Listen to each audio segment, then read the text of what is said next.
ఏపీలో ఎన్నికల వేడి ముదురుతోంది. ఎన్నికల్లో ముఖ్యమైన మేనిఫెస్టోపై టీడీపీ జనసేన దృష్టి పెట్టాయి.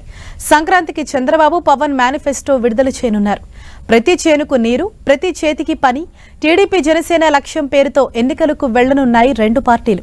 ఇప్పటికే భవిష్యత్ గ్యారంటీ పేరుతో టీడీపీ జనసేన ప్రజల్లో ప్రచారం చేస్తున్నాయి. సూపర్ 6 పేరుతో రాజమండ్రి మహానాడులో గత ఏడాది మినీ మేనిఫెస్టో విడుదల చేశారు చంద్రబాబు. సంక్రాంతికి పూర్తిస్థాయి మేనిఫెస్టో విడుదల చేసేందుకు సిద్ధమయ్యారు.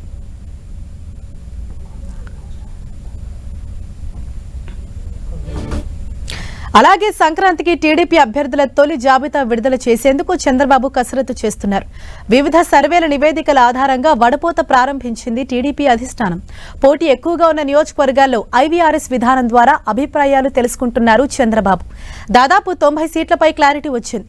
సంక్రాంతికి 50 నియోజకవర్గాల అభ్యర్థులతో జాబితా విడుదల చేయాలని చంద్రబాబు భావిస్తున్నారు. ముఖ్యమైన నేతలకు సంబంధించిన నియోజకవర్గాలు వివాదం కానివి మాత్రమే మొదటి జాబితాలో ఉండే అవకాశం ఉంది. అభ్యర్థుల ఎంపికపై గోప్యత పాటిస్తున్నారు చంద్రబాబు. పొత్తులో భాగంగా జనసేనకు కేటాయించే సీట్లను పక్కన పెట్టి మిగిలిన వాటిపై నిర్ణయాలు తీసుకుంటున్నారు. అభ్యర్థుల ఎంపికలో ఎటువంటి రికమెండేషన్స్ లేవని టీడీపీ తేల్చి చెప్పింది. రాబిన్ శర్మ, పీకే టీంలతో పాటు వివిధ ఏజెన్సీలతో నివేదికలు తెప్పించుకుంటున్నారు చంద్రబాబు. అభ్యర్థుల ఎంపికలో సీనియర్, జూనియర్ అనే తేడా లేదని, గెలుపు మాత్రమే ప్రామాణికమని తేల్చేశారు.